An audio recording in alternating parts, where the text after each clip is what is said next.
So we have complete lights, everything at the back. So ito, medyo glimpse pa lang yan ng ilaw na meron kami. So kompleto siya, even the backdrops, and then the themed walls. Ayan. So parang hindi siya yung parang boring photo studio na you just have the regular backgrounds. So iba-iba rin yung theme. So, ayan. You guys have, we gave a press kit already about us. Let me introduce myself again further. I'm Nix Soriano. I've been a makeup artist for I think more than 9 years.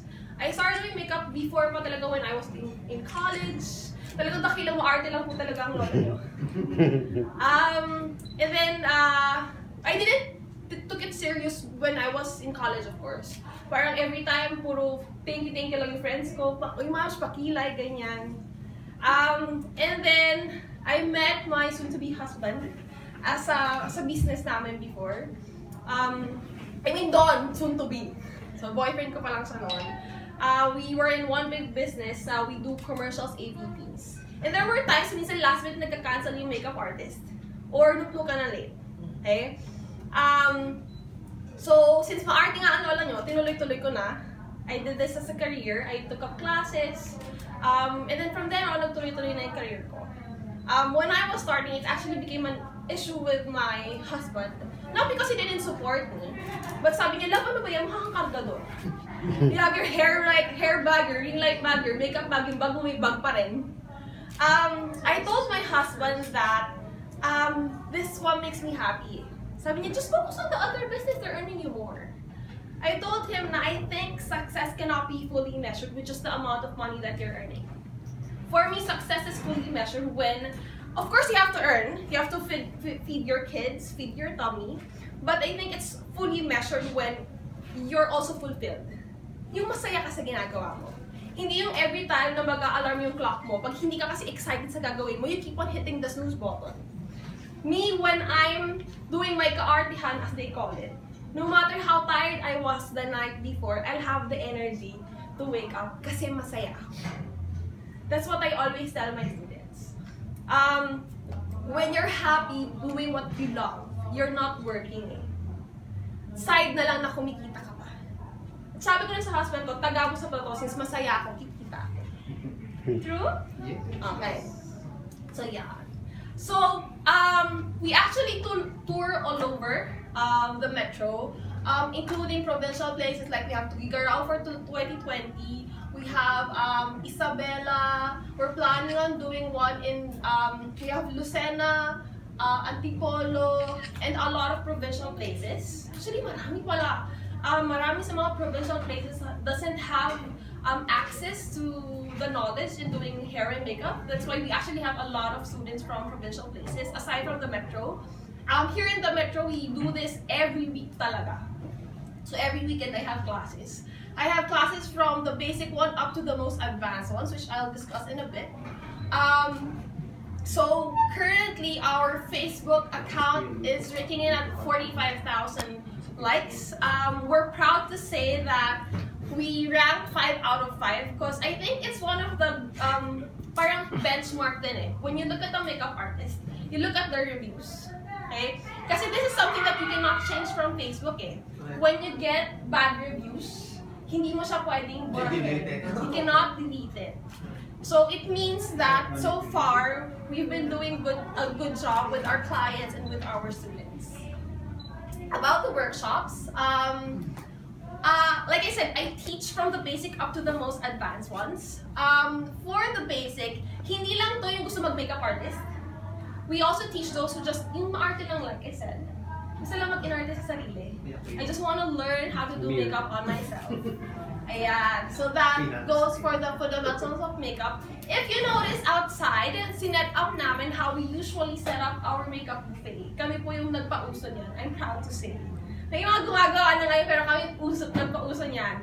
The makeup buffet. Instead of food buffet, you get to see a full range of makeup from high-end to drugstore to mid-end, from local to international brands. As much as I can, I also try to promote local brands. Okay? Of course, there are things that talagang kailangan medyo high-end. Like your foundation, kung gusto ka ng super long-lasting. But there are things na lumalaban ng local brands. again, which I teach the students. I think hindi naman kailangan you only look at the price tag eh. You look at the quality, you look at the reviews. So we have fundamentals of makeup. We also teach hair, fundamentals of hair.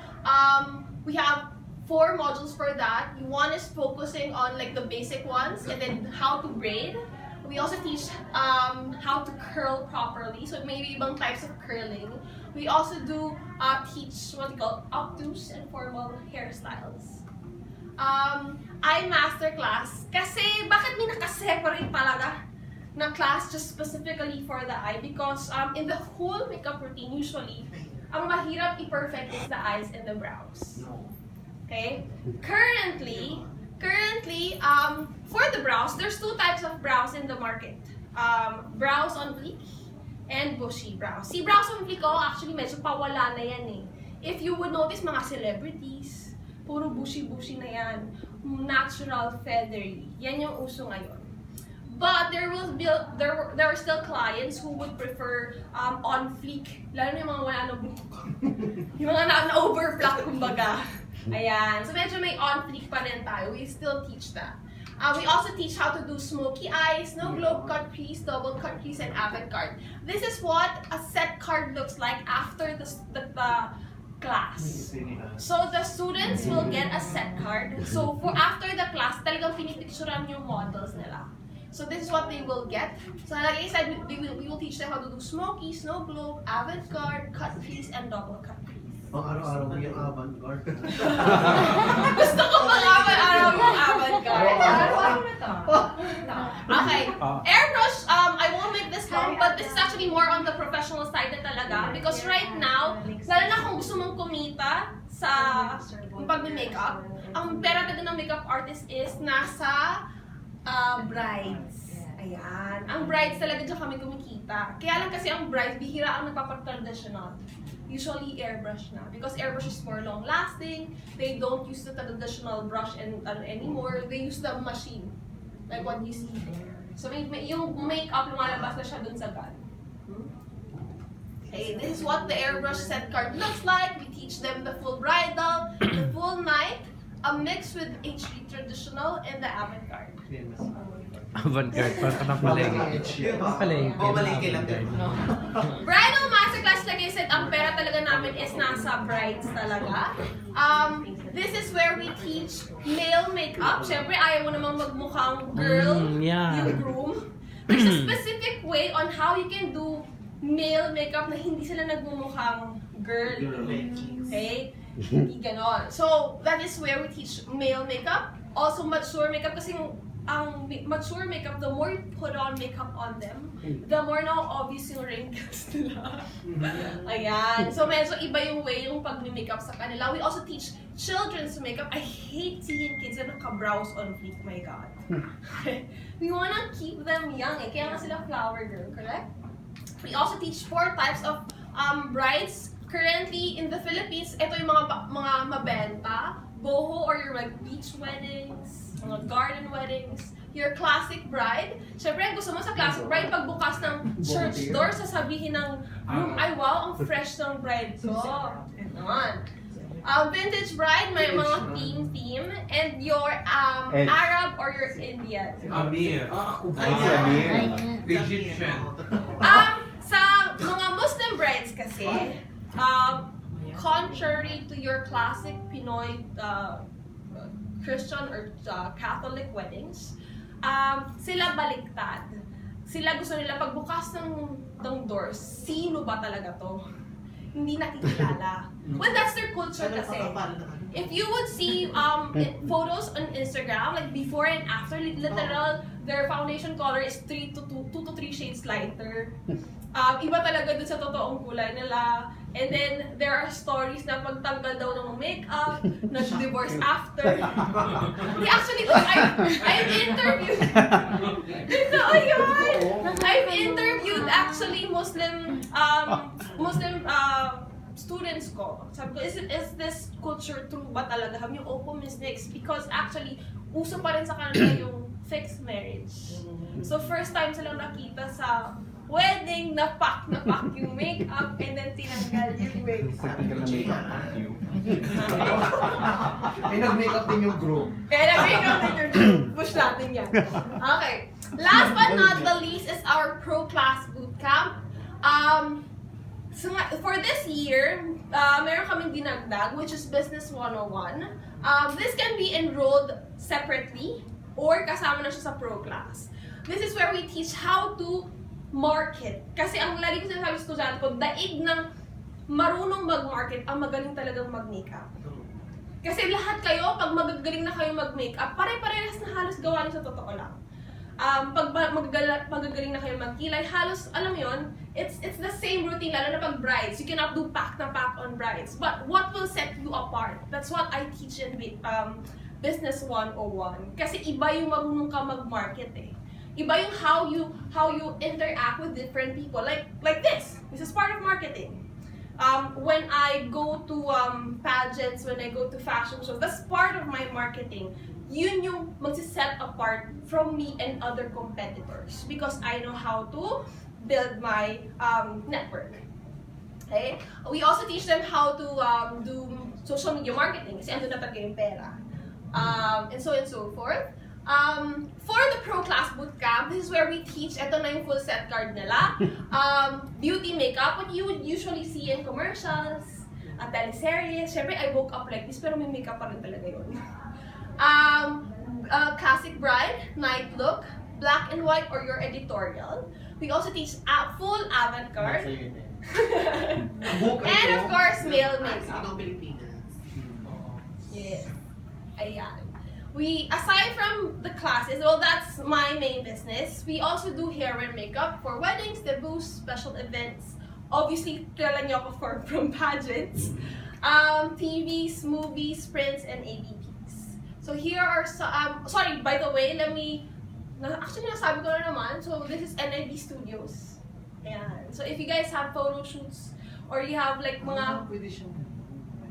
Yes, pwede. Gusto rin yung photographers mo? Yes. This is Lester, our media director and official photographer.